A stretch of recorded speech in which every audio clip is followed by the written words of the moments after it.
With the Premier League season coming to an end in a matter of weeks, the summer transfer window is edging closer. It's arguably our most important transfer window in the last decade. The club need to get every signing right. So with that, let's look at some of the players we've been linked with so far. First up is Matheus Cunha from Wolves.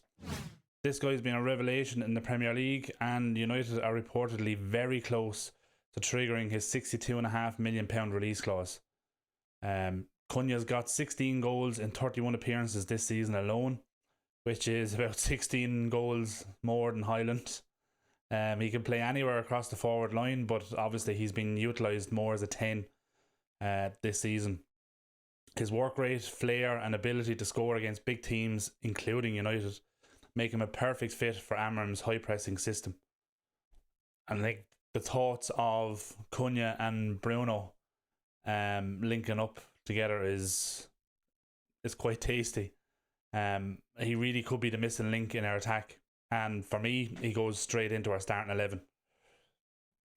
United's attack has only managed 38 goals in 33 league games this season. Cunha apparently wants to move, even if United don't have European football next season, and with interest from other clubs that can offer him that, it's a massive bonus for us.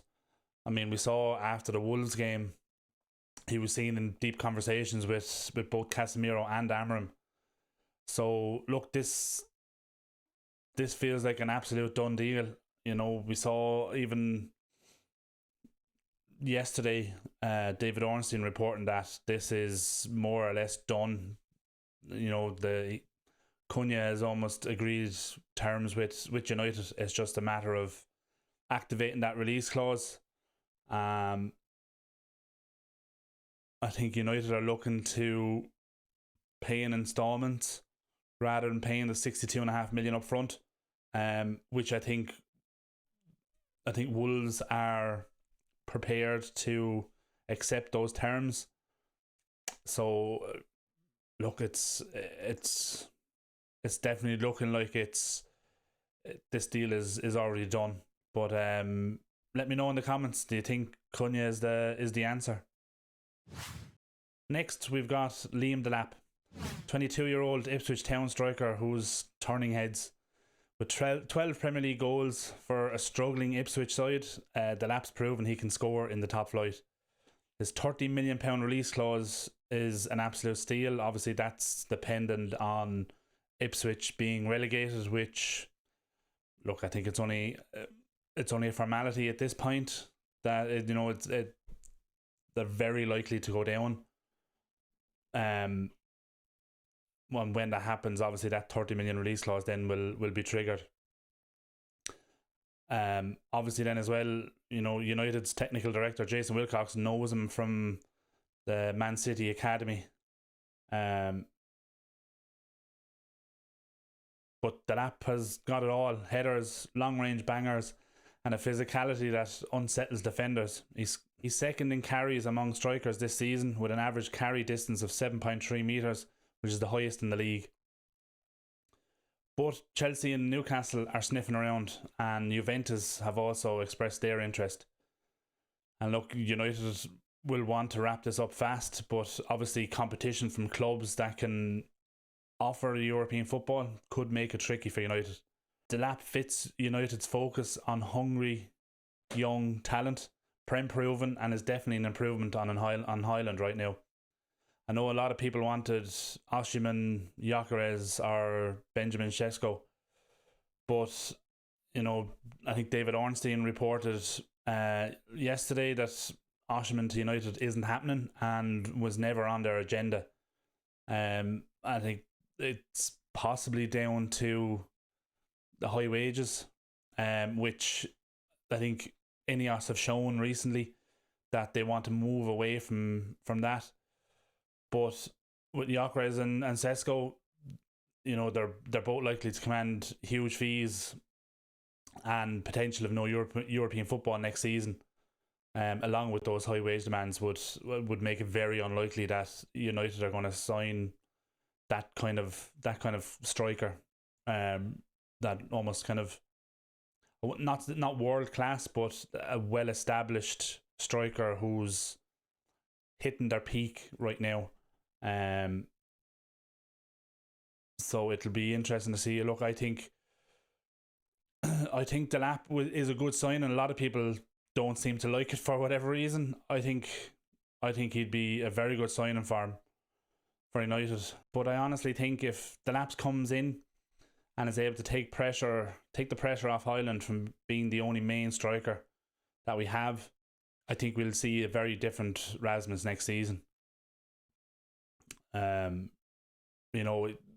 Highland is playing at the moment like a player with zero confidence, and I know you could argue that bringing in another striker to take his place could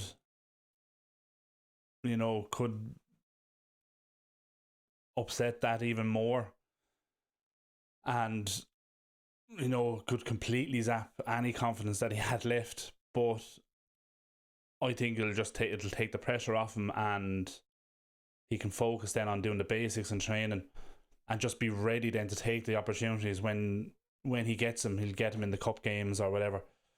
But look, let me know what you think. Is Delap the right man to fix our goal scoring problems, or should we be going all out to get Gyökeres or Sesko? Drop your thoughts below in the comments. Next we have Tyler Dibling, 18-year-old Southampton winger who's got United, Chelsea, Tottenham and Newcastle circling. With Southampton facing relegation, a fire sale is on the cards, and Dibling could be snapped up for around £34 million, despite the club saying that he's worth about £100 million. The kid's he's a dribbling wizard, fearless on the ball, and exactly the kind of young talent that would fit in at United. Southampton's manager says Dibling needs a club where he can play 30 to 35 games a season. I think United can offer him that, obviously with the cup competitions next season, and especially we've seen Amorim has liked to rotate. Now I know you could argue that this season that's probably because his options haven't been there. He doesn't have the players that he wants, so he has to rest the players that he has, and to a lesser extent play the players that he doesn't really want to play. Whereas a player like Dibling coming in, he fits that mold of what Ineos want. They want young, hungry players that will have relatively low wages in comparison to what we have at the club. He's talent. He's one for the future, and I think under Amorim's coaching at United, I think he could be a really, really top quality player. But is he a gamble being that young? Do we need someone more experienced? Let us know in the comments. Next we have Rayan Cherki, 21-year-old Lyon sensation. He's got 12 goals and 18 assists this season, despite Lyon struggling in League One. With Lyon facing financial issues, Cherki's £25 million release clause is, in my opinion, an absolute bargain.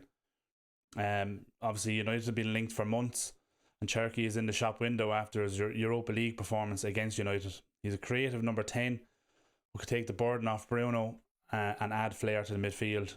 And I think he showed enough in the two legs against United that, I know he was relatively quiet in the first leg, but that second leg he was Lyon's biggest threat, and arguably the reason that they got back into that game. I know there's an argument to be made that we let them back in. We took our foot off at 2-0 up and we were cruising, but look, I think he's a very, very good player, and he's more mature than 21 in terms of his footballing ability and his football brain as such. He's a very intelligent player, but the fact that we could get him for 25 million, I mean, for me it's a no-brainer for a player of his potential. The only question is whether he'd adapt to the Premier League's intensity. League One is a decent league, but I think it's well known now at this stage. The Premier League is the fastest and most intense league in the world. So it's a test for any player coming from Europe. But look, he's definitely got the talent. But is he going to be ready for Old Trafford? Let me know your thoughts in the comments. Moving to midfield, then we've got Ederson, the 25-year-old Atalanta star, who's caught United's eye. He's seen as a key target, given that United need to bolster their midfield options, especially given that Ederson is set to leave this summer, and United could look to move Casemiro on to get his high wages off the books. There's a price tag of around £40 million, which is not massive money, but definitely affordable for a player of his abilities. He's a proper box-to-box midfielder. He's got the grit to break up the play like Casemiro, and his passing range to start attacks. United's midfield has been inconsistent, and Ederson could be the anchor Amram needs to dominate games. And of course, yet again, the problem is Man City are also interested, and again, the potential of no European football next season, which is why we keep saying how vital it is that we win the Europa League this season. But look, Ederson's his physicality and versatility make him a dream signing.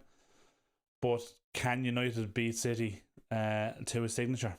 Let me know what you think. And lastly, I'm going to throw a bit of a wild card option in here.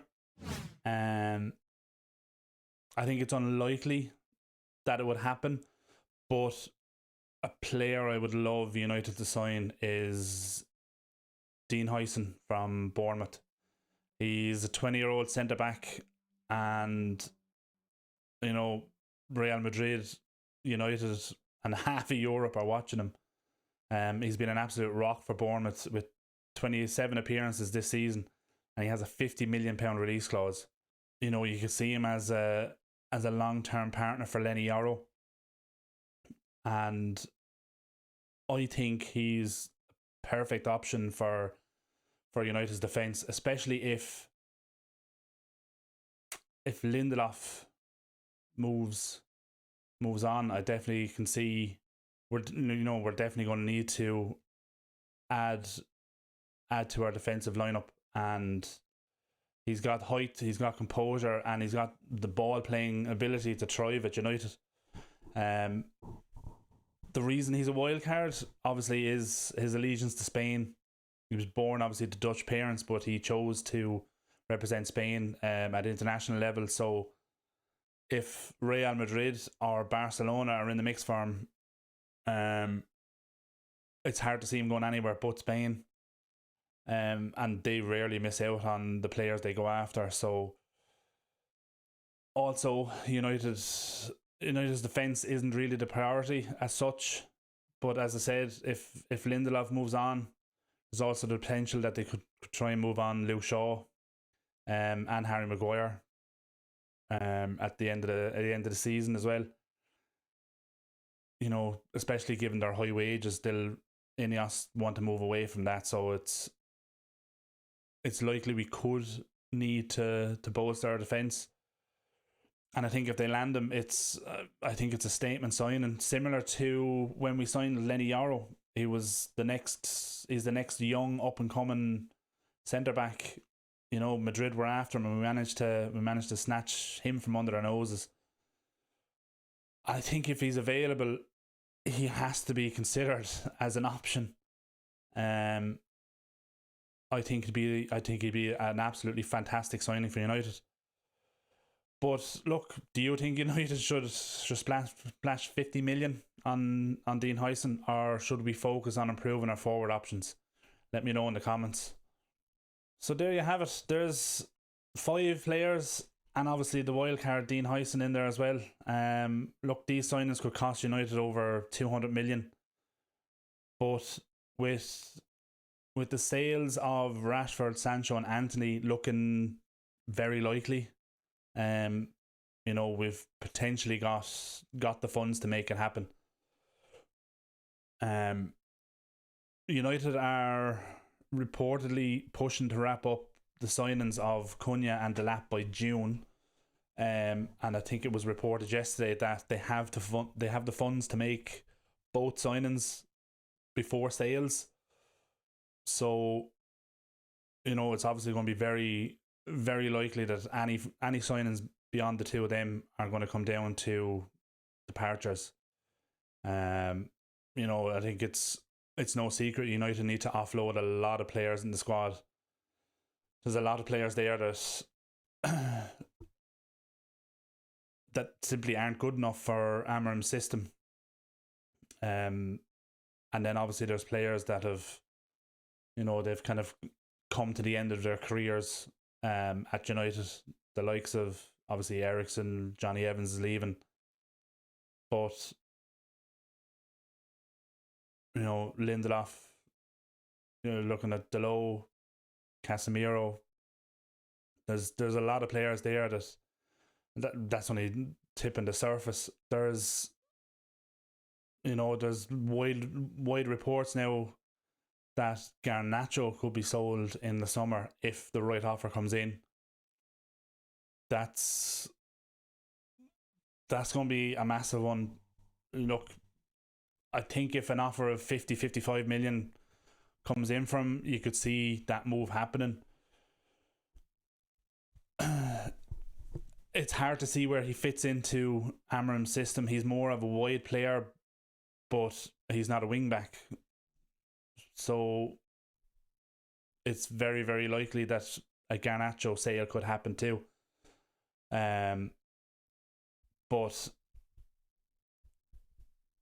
the other side is, we're not going to be able to move on every single player that we need to move on. Not in one window anyway. Which is why we need to make the right signings this summer. It's vitally important. That's why I said at the start of the video, it's arguably probably our most important transfer window in the last decade. It's so important we get every signing right, or as close to perfect as we can. And obviously I haven't included the goalkeeper position. Purely based on the fact that I think we need to focus on our attack and our midfield. That's where we need to improve more. Now, obviously, look, if funds become available, I think it's possible that Amorim could look to change the goalkeeper. But it would mean obviously someone needing to come in for Onana, and based on his recent performances, I don't see who would. But stranger things have happened. Who knows? But yeah, and look, I think we saw from the Wolves game last week, if we're playing better going forward and we're creating more chances, we won't need to worry too much about our defence, because they're not going to have. They're going to have very little to do in a game. Now, obviously, that's not going to work against the better teams like your Real Madrid's, Barcelona. But for the majority of games in the league, if you're better going forward, you're creating more chances and you're limiting the opposition to chances. Your defense is going to have very little to deal with. So, in terms of that, I think if we concentrate on improving our forward line this summer transfer window, then possibly next season is when we could see the big shake up in the defence, especially if Maguire is kept on for that last year of his contract. But yeah, look, I'm confident we get the right players in. I think Ineos showed us last summer with the signings that they made, obviously with Mazraoui. Like Mazraoui is a standout one. Like, it was £12-13 million we paid for him, and for the player that we got for that money has been sensational. And obviously, we got a couple of youngsters in January just gone as well, in Patrick Dorgo and Aidan Heaven. Very low fees, very low wages, and they're first team ready, even though they're still young. So yeah, I think I think they're definitely capable of negotiating to get a good deal. And obviously, you know, they're focusing on youth as well, and they're not going to overpay for anyone. I think we were linked with, I can't remember who it was. We were linked with someone, and I think there was a bid we put in a bid, and the club came back and said, no, we want this much, and they just walked away from it, which is fantastic to see. You know, for too many years we've overpaid for players, so it's good to see that, you know, with Ineos coming in, that's definitely one thing that they've gotten right since they came in. But look, let me know your thoughts. Out of that list, who's the one player United have to sign this summer, or is there someone else out there that catches your eye? Drop your pick in the comments, smash a like on the video, hit the subscribe button if you're new, and join the Green Devils community for more transfer talk, match reactions, and United updates. And yeah, let me know who are your picks, and we'll catch you later.